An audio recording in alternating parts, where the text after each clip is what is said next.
Welcome back to Taiwanroot. Our guest today is Dr. Sean Lin. He is a volunteer at the Taiwanroot Medical Peace Corps.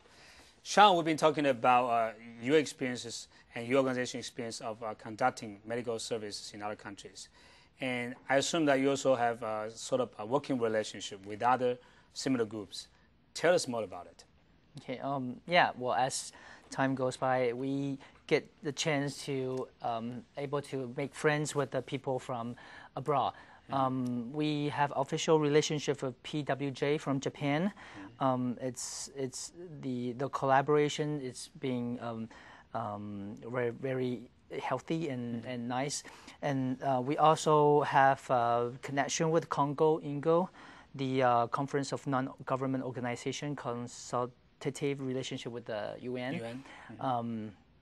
And also there are relationship between Taiwanroot Medical Peace Corps and the North American Taiwanese Physicians Associations.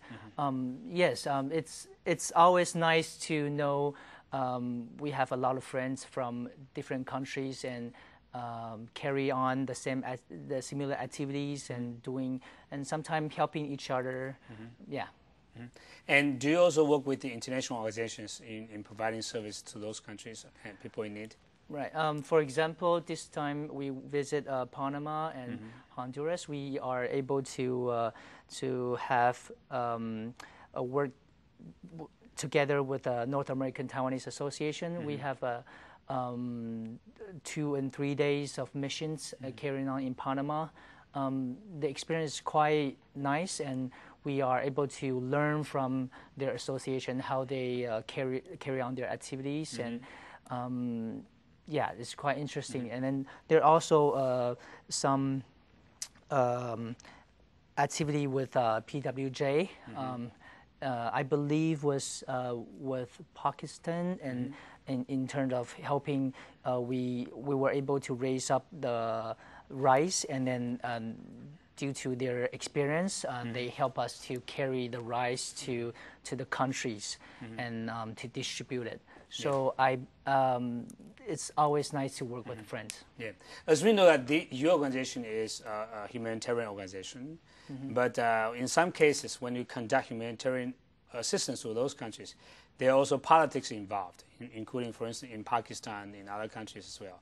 Do you think that politics also play in the role or in the process of providing humanitarian service to those countries and these people in need? Well, yes. Well, politics everywhere. It's not only in the mission. So how we struggle, I think that's the issues always been discussed in NGO. Every NGO has a name with non-government organizations, but there always need a collaboration between NGO and the governments. For example, we mentioned before, we need the country's permission to go into their country and then perform the health service, and that's politics, and we need their approval, and sometimes we need our government to help to communicate with other governments. So there's always politics. Have you ever been turned down by the recipient countries, when you are thinking about providing service to those countries? Well, yes, of course, because we're the NGO from Taiwan. I think that's the difficulty to, as from being a Taiwanese. I think we face a lot of problem. We actually been to different country, and we actually landed in the country where the government actually at the end decided not to accept us because of the objection from China. Oh. Possible. We never know the answer, but yeah, there's always a reason rejecting foreign helps.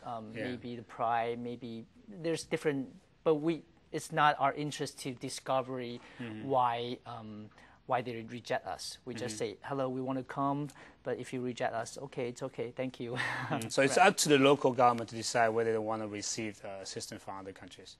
Yes, if we want to practice legally, then the process is still necessary, I believe. How about a legal framework for providing service to other countries? I know there are some restrictions of foreign physicians to practice in other countries. Are there also some sort of regulations on that as well?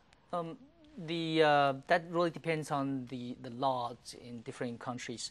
But physicians as a profession, well, not only physician, the dentist, the nurse, there's always a process of giving license. So if you want to practice medicines, you do need permissions from the government. That's right. Yeah, and that might be one of the difficulties we face. Yeah. And as I mentioned at the very beginning, that the so-called health issue has become a very important issue among the so-called Millennium Development Goals by the UN. And looking back, do you think that the health situation in the world right now is getting improved or deteriorated in some way? Well, I'm more of optimistic. There's always a debatable answer to that question. It's really difficult to define who is in need and who it's insufficiency in the need. We went to some countries where some of the basic requirement is not there, and then one medication or one treatment or even a simple cleaning the wound can actually cure a life. There are situations like that. That's why we insist on providing health to people who's in need, because, for example, water. For the person who is in need, a clean water might save their life. Yeah. But it seems very common to get, and it's around us. So, but bringing a glass of water to the places where it's in need, the process of that is quite difficult. Right. So you do believe that this kind of public health, system or infrastructure are also very important in really eradicating the so-called health challenges for many countries. Right. Well, yeah, public health, it's always more, should I say, more important to basic one-to-one physician visits. You have clean water. You can you let the disease to not get close to the people. So you have clean water. The hygiene is nice. If even you have a cut, then clean hygiene might get you through and nicely. But if the hygiene is not well educated, then a small cut can turn into a lethal cellulitis and might cost a life. Yeah. So in recent years, there are concerns about food shortage. Do you think that food shortage also causes a lot of problems for the medical community as well? Well, what we eat every day, it's what composes of us, right? So yeah, but it's, as this topic being discussed numerous times. It's quite difficult to account what is sufficient food. I think worldwide the places who have actually no food or at all. I think the definition of food, it really depends on how you define the area. Define healthy food or nutrient food, or is it the diet is balanced, or does the diet continue having the similar diet cause disease? And yeah, but I think worldwide people are not eating healthy enough. That's right. So in general, what do you think are the most important or most difficult challenges that this kind of humanitarian medical service will be facing?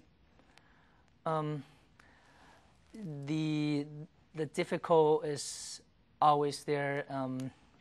Well, the one I can think of is the price care. For example, as we talk about bringing the resource to the places where it's in need, the process.